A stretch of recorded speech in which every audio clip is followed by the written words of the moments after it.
Agĩkindĩra ndũmĩrĩri ya koretwo akĩhunjia rĩrĩa aratuĩkania icigo-inĩ itiganĩte bũrũri-inĩ, President William Ruto nĩ ateteire itua rĩake rĩa kũmba thirikari ya ũrũmwe, akiuga nĩ yanjĩtie gũciara matunda, no ĩgũciara matunda makĩria marĩa ma kũguna bũrũri. Almost a miracle that the people who were on extreme sides a few months ago, today we are speaking as though we are very long time brothers and sisters and friends.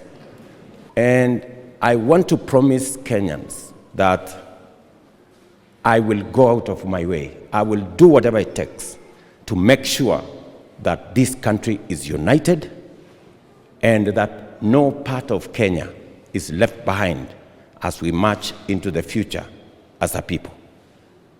Icira-inĩ rĩake kaunti-inĩ ya Bungoma, President ũrĩtie runake arĩa maratetia matua make kũhorera amũkeki ya bũrũri nene kũhũnia andũ othe, mwaho wa atongoria arĩa mamumagarĩtie makĩmũũria ndagetĩkĩre kwenderio guoya gĩkinyanĩria ũrũmwe ũyũ na atĩ gũtirĩ ũbatiĩ kũgayania andũ mĩthingi-inĩ ya kĩndũrĩrĩ. Mheshimiwa Rais, nataka nikuambie leo tukiwa hapa Bungoma, usikubali kiongozi yeyote wakati wewe unaongea mambo ya umoja wananchi wa Kenya, mwingine aongee mambo ya kutenganisha wananchi wa Kenya. Usikubali.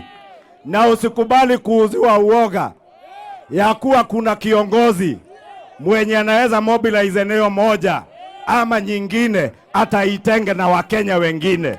Thutha wa kũgenera Bungoma, President erekeirie mĩhang'o yake wĩra bũrũri-inĩ wa China, ĩrĩ thabarĩ yake ya kerĩ kuma Gen Z matetia thabarĩ ciake nja wa bũrũri. Ngĩribotera Inooro TV, njĩtagwo Julius Karĩithi wa Mũnene.